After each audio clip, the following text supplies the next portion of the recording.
Right, thanks for staying with us. We're still speaking with the chairman, or rather the governorship candidate of the Accord Party in Edo State, Kennedy Iyere. He joins me from Abuja studio.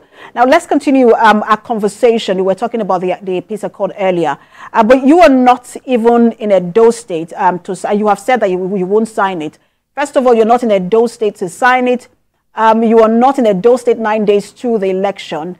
And yet you boast of your chances in this particular election, likening the election to a race or a relay, and that you are going to, in your words, dust Aswe Ighodalo and Monday Okpebholo. Why should Edo people take you seriously if you're not even campaigning in Edo State 9 days to the election? You extracted a statement I have not made on this platform. I have not used the word on this platform during this interview that I'm going to dust Okpebholo and Aswelime. Please let that be corrected. What I always said to you is that the peace accord is not a legitimate enterprise.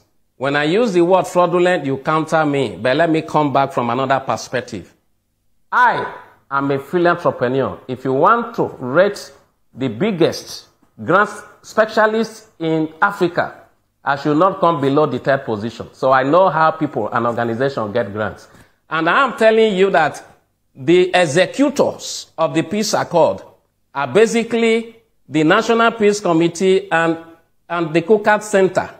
And they get the funding from either the EU, the UK, or the US. And I am telling you, I have been an in-house member of that entire process. You work with TVC. I'm just a visitor. It will be foolhardy of me arguing with you when you have facts and figures regarding how administration is driven within the TVC enterprise. The peace accord, I will tell you this. Before the last general election, I came in touch with the former head of state, Abdul Salami Abubakar, His Excellency. I confronted him regarding the peace accord, the weak nature of it. What is the peace accord they are talking about? That they bring people together and ask you to sign a common agreement that you are going to have a peaceful contest, and that should you lose, you should go and seek redress from the court of law. Which court of law? During the period of the rigging, they will keep mute when things are going wrong. The best place to win an election in Nigeria is at the polls. Do not ever attempt going to the court. You will never find justice there. Because I know what I'm talking about. I am the founder and the covenant of CSKIS.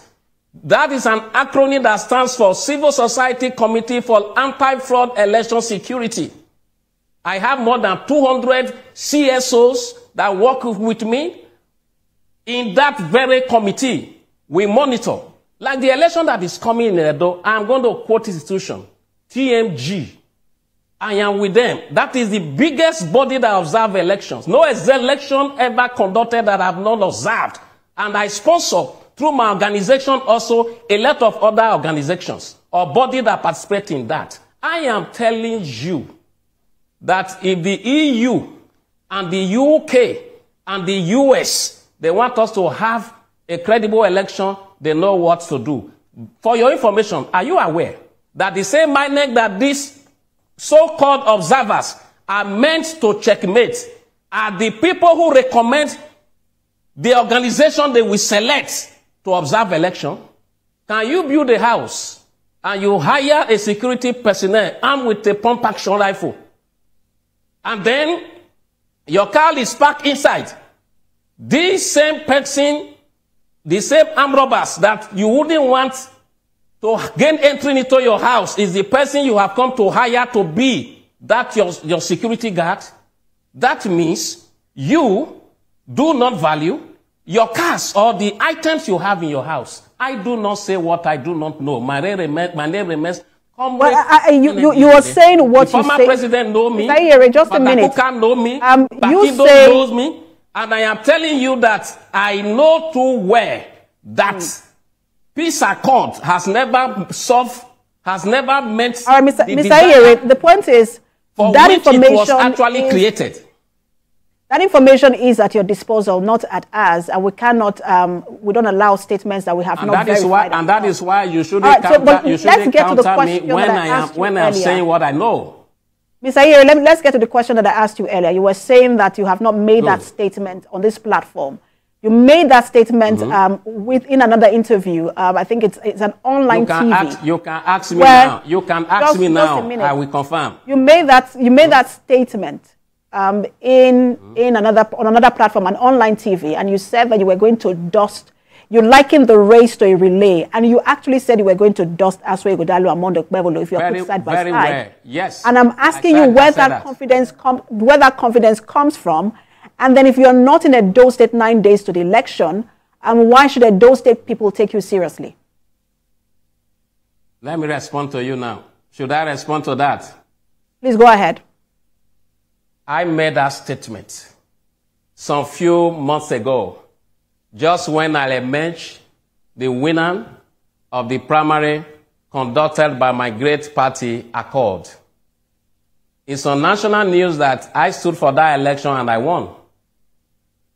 And after I won the primary, my party at the state level, my state chair at the state level, brought in another candidate, another person whom I nominated as my running mate, who had not been to Nigeria for 15 years. Prior to the time I won that primary, I nominated him during my inaugural speech. That same person came in and started tussling to take over my candidacy. It's all over the media. It's all over the news. They even sponsored some people to protest against me to INEC that I was not eligible.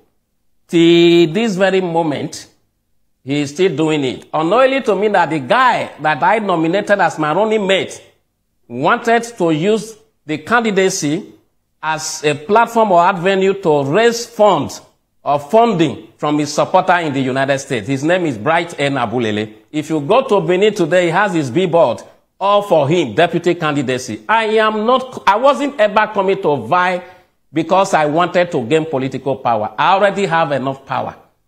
Political office are meant to serve the ordinary people. It's a selfless service you render as a public servant. But where people fight themselves just because they want to go into elections, that is not me. It cannot be me. I cannot be that ridiculous. So for that reason, I had to sideline and now put aside that ambition. Today in Abuja, I was to unveil a national presidential intervention program for youths, which we have postponed for some good reasons.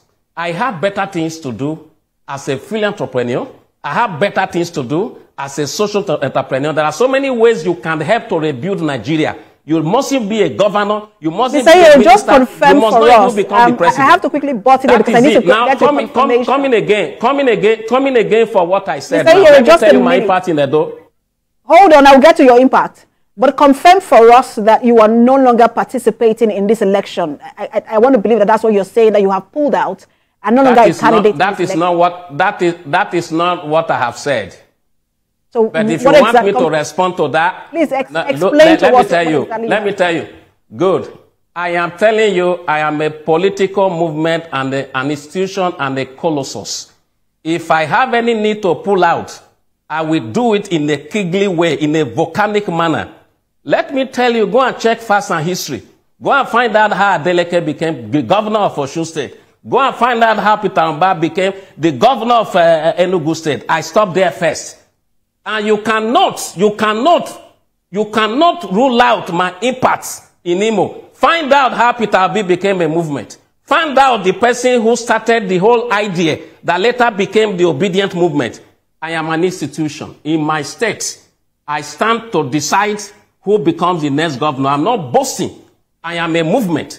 And if I have any reason to want to pull out, I will pull out in a kingly manner, because a king does not appear in a place like a commoner. That is the truth. The name Comrade Iyere is an institution, well known. And I am telling you, I always say the things that I know. And if I have a reason to pull out, I will announce who I am going into affiliation or partnership with, and I can bet it on this channel that the person will emerge the winner. The facts and let me tell you who you are. I just quoted some names. Find out how Adeleke became governor. Find out how Uba became governor. Find out who made Obi that movement he has become today. That is the truth. And if I am coming to my... Mr. Iyere, I just want you to be very clear with us. You've said a lot of things. Can you be very clear that you're not going to pull out of this election, that you're still a candidate on the ballot in this election? I am a candidate on the ballot. Very, very well in contention. I'm a candidate on the ballot. That is what nobody can dispute. But Edo is mine. You just said to me now, I'm not in Edo. My dear sister, I don't have to be in Edo. I have built my network. I have built my constituency. I'm a man who will leave his state and go to another state and influence who becomes the governor of that state. And we are talking of my own state. Forget about that. People who have no credibility, who have no history, who have no pedigree, who have no credentials, are those that will be running up and down because you just want to start campaigning to people. A general in the army who has fought in Congo, who has fought in Kosovo, who has fought in Ukraine, who has fought in Russia, when he's coming to fight in a little village, he doesn't need to waste his whole time trying to convince people. If you are a force, you are a force. Edo has 3 districts, three senatorial zones. I have a message for all of them. I will give Edo North tsunami. I will give Edo Central tornado. I will give Edo North volcano. When I step into Edo, those are very strong weather conditions. Forget about that. Mr. Iyere. We'll see how I am bringing. Absolutely. Because we'll see how I want to transform the political atmosphere of Edo State. Absolutely. I have just like a minute left. And I just wanted to quickly ask you, because you have talked about how the current government in Edo State hasn't done anything in the last 8 years. You've decried the infrastructure in Edo State and the fact that what you say is the governor's inability to bring in foreign direct investment into Edo State. Will it be right to say they haven't done anything in the last 8 years? And what exactly are you campaigning on? What will you do if you win the election? I will start with Obaseki. And I'm sure he can hear me. And I'm sure he's going to watch this video. In 2020, I think, or thereabouts, I came with a contingent from the University of California, Davis, UC Davis. I went to solicit for an agricultural intervention grant. And I had a 10 billion naira worth of grants I was processing. Then I brought in that team from the United States. I had a meeting with the governor himself. When I got into that meeting, Philip Shuaibu was there, the deputy governor was there. The person that actually fixed that meeting was the former chairman of APC, Asembo Jezua. He is alive. Philip Shuaibu is alive. Then I got the former... I'm running out of time. I have 30 seconds left. Yes, so I have to go. Now, when we came with that project, the governor called Joe Koje, the SA on agriculture.